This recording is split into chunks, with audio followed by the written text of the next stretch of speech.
Talu was an orphan. He lived on Station Orphan, a large space station where many species from different planets came to live, work, and trade.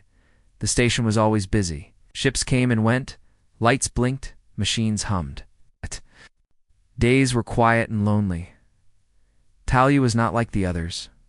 He was an Eltraxiana, small alien with soft fur, glowing eyes, and long ears. Eltraxians were known for their beauty and their special gift. They could bond with one other being for life. This bond made them stronger, smarter, and more peaceful. But the bond had to be formed when they were still young. Talu never had the chance. His parents had died in an accident when he was just a baby. No one else wanted to bond with a parentless child. Without the bond, he was seen as incomplete. The Eltraxians on the station often looked away when he walked by. Other species were kind, but distant. Still, Talu never stopped smiling. He worked in the biodome, a large garden full of alien plants. He loved the plants. They didn't judge him. They didn't whisper. They grew when he cared for them, and that made him happy. Every morning, he watered the red-leaf trees from Planet Elsie. He sang to the soft vines from Thoral, fixed broken lights, and cleaned the pond where silverfish swam. Talu lived alone. In a small room near the dome, his life was simple, but it was quiet and peaceful. One day, a new ship arrived at the station. It was a human ship called the Vireo. Most of the humans went straight to the repair bay or the market. But one human, an engineer named Milo, got lost. Milo had short black hair and wore a dirty jacket with tools hanging from his belt. He walked into the biodome by accident while looking for the control room. As soon as he stepped inside, he stopped. "Whoa," Milo said, looking around. "This place is amazing." Talu turned from where he was trimming a glowing bush. He was surprised to see a human, but he didn't mind. "Hello," Talu said in a soft voice. "Are you lost?" Milo laughed. "Yeah, I was trying to find Junction 4, but I took a wrong turn. I guess I found something better." Talu smiled. "I can show you the way." But before leaving, Milo walked around, touching the leaves gently. Curious about the plants, he asked Talu questions. "What kind of plant is this? How does this one glow?" Talu answered with quiet joy. "You know a lot," Milo said. "Are you a gardener?" "Take care of the dome," Talu replied. "It's my job." "Well, you're doing a great job," Milo said honestly. "This place feels calm." Milo came back the next day, and the day after that. At first he said he just liked the quiet, and he admitted he liked talking to Talu. Talu didn't talk much, but when he did, it was thoughtful. He talked about plants, stars, space storms, and small things. For the first time in a long time, Talu laughed. Something strange started to happen. When Milo was near, Talu's eyes glowed in colors he had never seen before. His fur sparkled faintly. At night, he felt a soft warmth in his chest that he couldn't explain. He told no one. Traxians were not supposed to bond with other species, and he wasn't even bonded himself. It had to be a mistake, but Talu felt something growing. One evening, Milo helped Talu fix a broken water pipe in the garden. After they were done, they sat under the big red leaf tree. "Thanks for letting me hang around," Milo said. "I don't know many people on this station." Talu looked at him. 2. They sat in silence for a while. The silver fish swam quietly. A flower opened in the moonlight. Somewhere deep inside Talu, a spark flickered. Milo started visiting the biodome every day. At first, he said he was just taking a break from the noisy repair bay. But soon, it became clear he wasn't there for the quiet. He was there to see Tal. You didn't mind. In fact, he began to wait for Milo. Every time the human walked in with his usual soft grin, Talu's fur glowed a little brighter. Milo would help water the plants or carry tools. He wasn't good with plants like Talu was, but he listened carefully. He asked questions. "Always curious. What's this one called?" he asked one afternoon, pointing to a vine with small glowing berries. "That's a Luma vine," Talu said. "The berries glow when they're happy. If the light fades, it means they are sick." Milo leaned closer. "So they're kind of like people, huh? Glow when they're happy?" Talu chuckled softly. "Yes, kind of like that." They shared more than just facts about plants. Slowly, their conversations moved to other things. Talu told Milo about his early life, what little he remembered, about how he grew up on the station, how the elders cared for him but didn't bond with him. Altia, he explained the Eltraxian bond, the deep connection that only forms once with one person for life. Milo listened without interrupting. He didn't ask questions that made Talu uncomfortable, simply nodded and let Talu speak. That sounds lonely, Milo said one evening. Talu looked at the ground. It is, but I have the garden. Now ... I have you. Milo smiled. You've got more than just me, Talu. You've got good in you. People will see it someday. But not everyone saw it. Whispers began to spread around the station. Some workers laughed behind Milo's back. Others stared when they saw him walking. Beside Talu in the halls, one time, a trader from the food dock muttered loud enough for them to hear. That human must be broken, spending time with that one. Milo turned, but said nothing. He only placed a gentle hand on Talu's shoulder and kept walking. Talu didn't say anything either, but inside, he felt both pain and warmth. The warmth came from Milo's kindness. Talu's body began reacting in ways he didn't understand. His glowing marks changed color when Milo was near. His heart beat faster. At night, dreams filled his mind, soft, strange dreams where he and Milo were flying through stars, linked together by light. Eltraxians only bonded once, but they only bonded with their own kind. At least that's what everyone believed. Could this be something else? One morning, as they trimmed the tall flowering trees, Talu spoke. Milo, he said, do you think two very different beings can still belong together? Milo paused, thinking, you mean like friends? Maybe more than that, Talu replied quietly. Milo didn't laugh. He didn't make a joke. Instead, he crouched next to the tree and looked at Talu carefully. I think belonging doesn't care what shape someone is, he said. I think it's about what's inside. If you feel safe and seen and understood, ... that's rare. I've only felt it a few times in my life. Talu didn't reply. His eyes shimmered, not from light but emotion. Later that day, a station. Message appeared on the public screens, Festival of Pairs, 3 days from now. All bonded pairs are invited to join the celebration. Music, dance, and light bloom ceremonies will be held in the main hall. Talu read the message and turned away. The Festival of Pairs was a tradition from many cultures on the station. It celebrated those who had found their chosen one. Talu had never gone. He didn't belong there. But when Milo saw the message, he grinned. You going to the festival? He asked. Talu shook his head. No, it's not for me. Well, Milo said, dusting off his jacket, then I guess I'm not going either. Or maybe we go together. Talu blinked, surprised. You and me, but we're not a pair. Shrugged. Who says we can't just be two people who enjoy each other's company? For a moment, Talu said nothing. Then a tiny smile appeared on his face. Okay, he whispered. Together. And far above them, on the tallest branch of the flowering tree, a single bloom of light opened, glowing brighter than all the others. The Festival of Pairs was one of the most beautiful events on Station Orphan. Lights were hung across the ceiling like stars. Music from different planets echoed through the halls. Floating petals, glowing in soft colors, drifted through the air like snow. It was a day when pairs life-bonded partners, friends and soul companions walked together through the main hall, holding hands or wings or antennae. Everyone wore their brightest colors, and every pair was celebrated with music, dance, and laughter. But for Talu, the festival had always been a reminder of what he didn't have. No one had ever stood beside him. Every year he stayed hidden. In the garden, pretending not to care, this year felt different. Milo, the human engineer, had asked him to come along.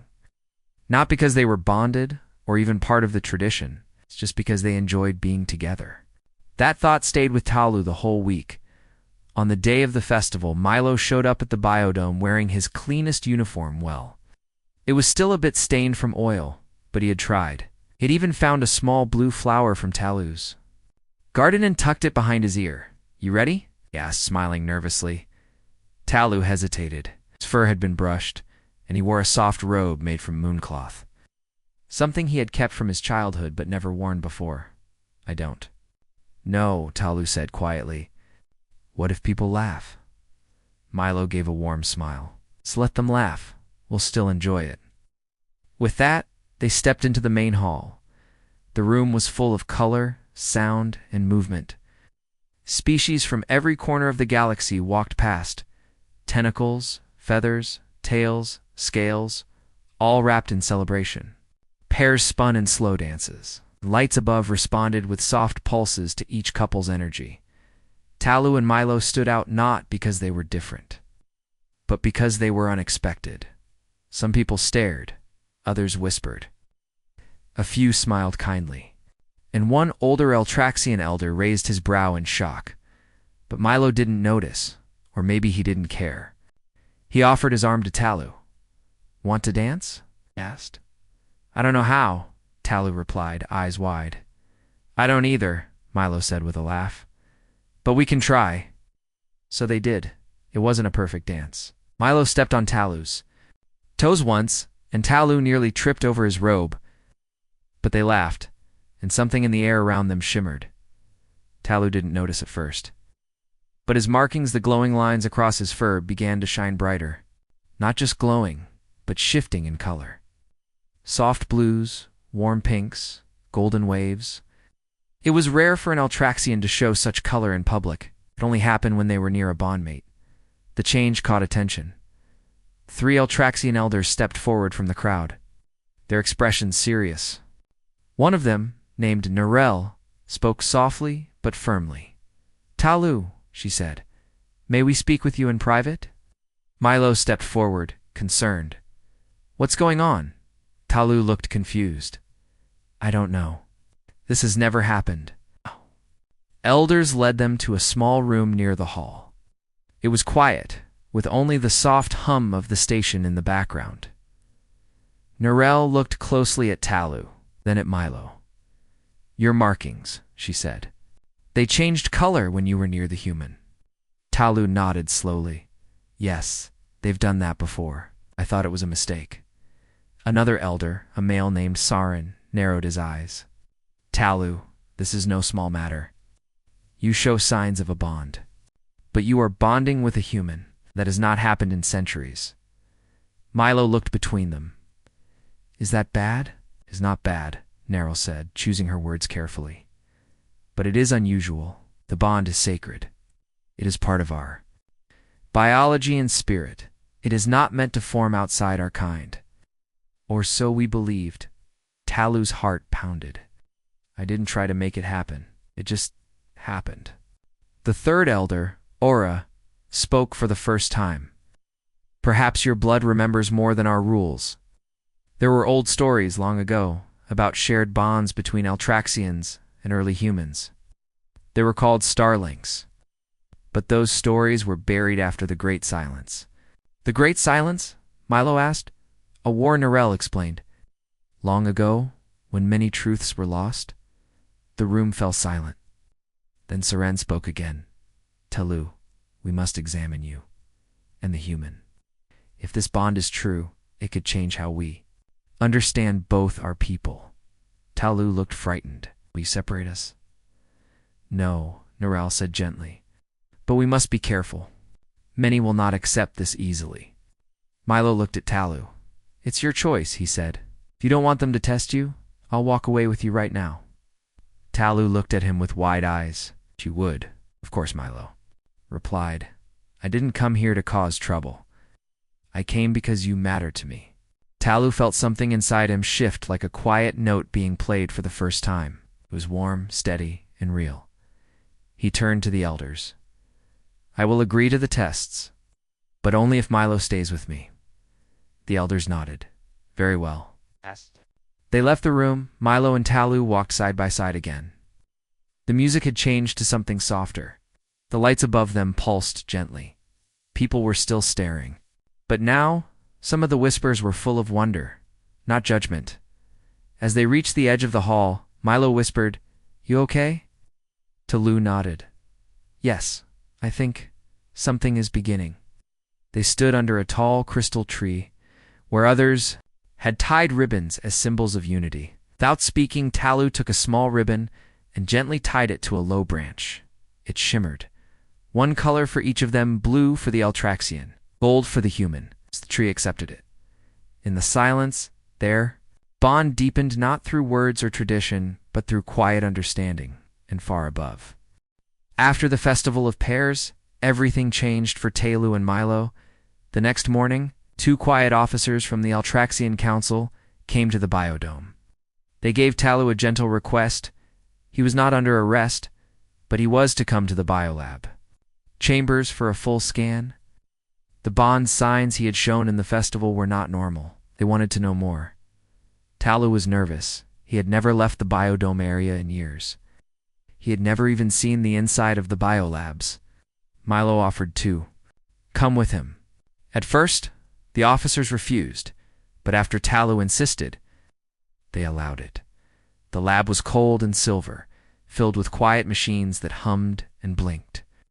Tall glass walls showed other rooms with samples, ancient fossils, and strange glowing data trees. A kind Altraxian scientist named Dr. Ishol greeted them. She had soft gray fur, gold-trimmed robes, and a calm voice. "We are not here to harm you," she said gently. "We only want to understand." Talu nodded, though his ears twitched from worry. Dr. Ishol explained what they would do. "We will take a light scan of your DNA and your emotional fields. Nothing painful. Then we will compare both of your scans." Milo looked around the glowing room. "Just a scan, right? No needles? No needles?" She smiled. The scan was quick. Talu sat in a round chair while gentle light moved across his body. Milo went next. After the scan, Dr. Ishel asked them to wait while the system processed the data. While they waited, Talu and Milo sat near a large crystal wall. Talu looked at his hands, unsure of what the results would mean. "Do you regret it?" he asked. Softly. "Regret what?" Milo asked. "Coming with me?" Up. Milo leaned back in his chair. "Talu, meeting you is the best part of this whole space trip. Even if the whole galaxy doesn't understand it, ... I do." Talu gave a small smile. After about an hour, Dr. Ishel returned. She looked surprised and a little excited. "I think," she said, "we've found something ... remarkable." She showed them a large halal display. It showed 2 strands of glowing data, one blue, one gold. The blue was Talu's DNA, and the gold was Milo's. "These are your bond signatures," she explained. "Your emotional fields, your neural, links, your core light patterns." Then the display zoomed in. Parts of Talu's DNA began to light up with small golden dots. "These pieces of your DNA," she said, pointing, "are not fully Altraxian." Talu leaned forward. What does that mean?"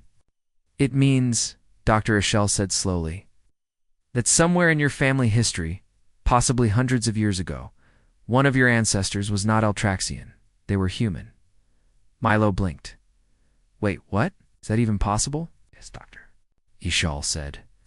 "Long ago, before the Great Silence, there was a project between early humans and Altraxians, a peaceful one. It was called the Starlink Accord." Dr. Ishel turned on a new file. Old photos and images appeared faded, some broken, others glowing like memories. It was a time of shared knowledge. Altraxians and humans worked together, lived together, some even bonded. They believed that their minds and hearts could grow, stronger if they learned from each other. But then, the war came. Fear rose. The bond between species was broken. Records were lost. The accord was buried. Talu stared at the screen. So, the room was quiet after the truth was revealed. Talu sat in silence, his eyes fixed on the soft blue light of the DNA scans. His mind was spinning. He wasn't just an Altraxian orphan. He was a living piece of a forgotten history, a child of 2 worlds, carrying the memory of something once believed, lost forever. Milo looked at Talu with concern. You okay? Talu slowly nodded. I don't know. Everything feels different now. Dr. Ishel gave them time to think. This discovery changes things, she said calmly. You, Talu, are proof that Altraxians and humans were once united in ways deeper than science or trade. It's that bond you to share. It's not an accident. It's real, ancient, and it's waking up again through you. But why now? Talu asked why, after so many years. Maybe, she said gently, because the galaxy needs it again. Suddenly, the room's door opened. A tall Otraxian elder entered Neril from the council. Her steps were slow but sure. Her robe shimmered like moonlight. I have seen the report, she said, and I've come with a message from the council. Talu stood up quickly. Milo followed, unsure of what was coming. The bond between you and the human Neril has caused concern. Some believe it is dangerous. Others believe it is powerful. Power always brings fear. Milo frowned. We're not hurting anyone. Neril nodded. We know. But change makes people uncomfortable, especially change that touches old memories. The council does not want this bond to become ... public. Not yet. What do you mean? Talu asked. You have two choices, Neril said carefully. First, you may remain here on Station Orphan, but under close observation. You would not be free to travel or form a deeper bond. We would ask you to stay apart, for now. Talu's heart sank. So, like a prisoner. No, she said, but with limits. For safety? And the second choice? Milo asked. Neril looked at him. You both may leave the station. Together. But if you go, you may not return until the council has reached a decision about what your bond means for our people and for the humans. Milo crossed his arms. So we either stay apart or leave everything behind. Neril gave a slow, sad nod. She turned to leave, but paused at the door. You must decide by morning. When she left, the room fell silent again. Talu sat back down, his hands shaking slightly. This is my home, he said softly. It's the only place I've ever known. The gardens, the trees. No, Milo replied. It's not. Fair, you didn't ask for this. Talu looked at him. What about you? Your ship is almost ready to leave. You could go back to Earth. Forget all of this. Milo smiled gently. I won't leave you, Talu. Not after everything we've shared. Talu blinked. Even if it means losing your home too. Milo leaned forward. Talu, home isn't a place. Not really. It's the people who matter. And right now, my home is with you. Talu looked away, blinking fast, trying not to let his feelings show, but his glowing markings told the truth. They shimmered gold and blue. They stayed in the lab guest room that night. It was quiet, with soft lights and a wide view of the stars outside. Talu couldn't sleep. He sat by the window, thinking. Milo walked over and sat next to him. Do you remember, he said, the first time we met? Talu smiled a little. You got lost in the garden? Oh. Yeah, Milo chuckled. And you were trimming a bush like it was the most important thing in the universe. Talu looked at him. It was important. Everything alive is... They sat there, side by side, watching the stars. Then Talu said, I want to go. Milo turned to him. Are you sure? Yes, Talu said. If we stay, we'll always be watched. We won't be free. And I think maybe we're meant to do something bigger.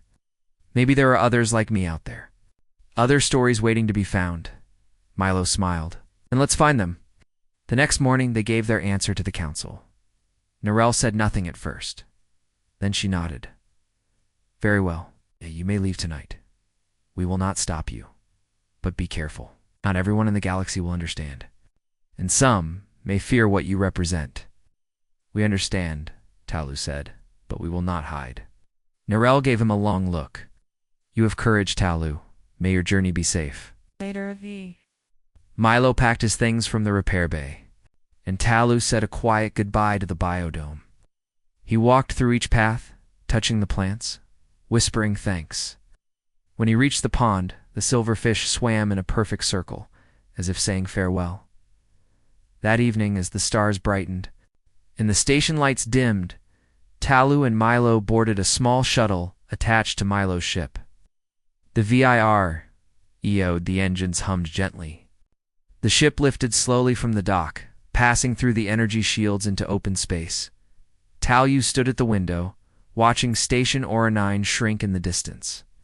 It looked smaller than he expected, but the feeling inside his chest, the warmth of the bond, was stronger than ever. He turned to Milo. "Where will we go first?" Milo smiled, flipping a few switches. "Somewhere quiet. Maybe a planet with big forests, or a space library." "You like learning things, and you," Tao asked. "I just like the adventure," Milo said. "And you make the best travel partner." As the ship flew into the stars, their journey truly began, not just as friends or bondmates, but as the first spark of a forgotten future. Far behind them, the council watched the ship disappear into the stars. And in the quiet chambers of the old records, the words Starlink Accord were lit for the first time in hundreds of years. The galaxy was beginning to remember. The ship, the Vireo, glided smoothly through the endless dark of space. Outside the windows, stars sparkled like scattered diamonds, and distant planets turned slowly in the Black Sea. For Talu and Milo, the journey was just beginning, but already it felt like a new world was opening inside them. Milo was at the controls, carefully steering the ship toward a small, uncharted system far from the crowded trade routes. "I thought a quiet place would be good," he said, glancing at Talu. "Somewhere you could relax, and we could figure things out." Talu nodded, watching the glowing stars reflect in Milo's eyes. "I like that idea, the quiet planet." They aimed for was called Vera, a green world filled with deep forests, gentle rivers, and soft, warm air. The planet's atmosphere was breathable for both humans and Eltraxians. The gravity was gentle on their feet. As the ship landed softly among tall trees, Talu felt a strange calm. The smell of fresh earth, the sound of leaves rustling in, a gentle breeze, it was peaceful. "This is nice," he said softly. Milo grinned. "I thought you'd like it." They set up a small camp near a river, unpacking the essentials. Milo cooked simple food over a small fire, and Talu watched the stars come out again, feeling something new inside. The bond they shared, the strange glow in his markings, the warmth in their hearts, it was growing stronger. That night, Milo reached over and took Talu's hand. "I've been thinking," Milo said quietly, "about what Narelle said. About people who might fear us, or try to stop us." Talu squeezed Milo's hand. "I'm scared too, but I don't want to hide anymore." Milo smiled softly. "Me neither. We have something special. We should learn to understand it better. Together." The next morning, Talu woke early and walked into the forest. The soft sunlight filtered through the leaves and birds sang nearby. As he wandered, he felt a connection to this planet, as if it was welcoming him.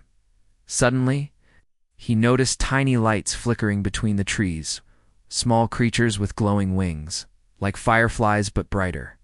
They flew around him, curious and gentle. Talu reached out his hand, and one landed softly on his finger. Its light pulsed in time with his heartbeat.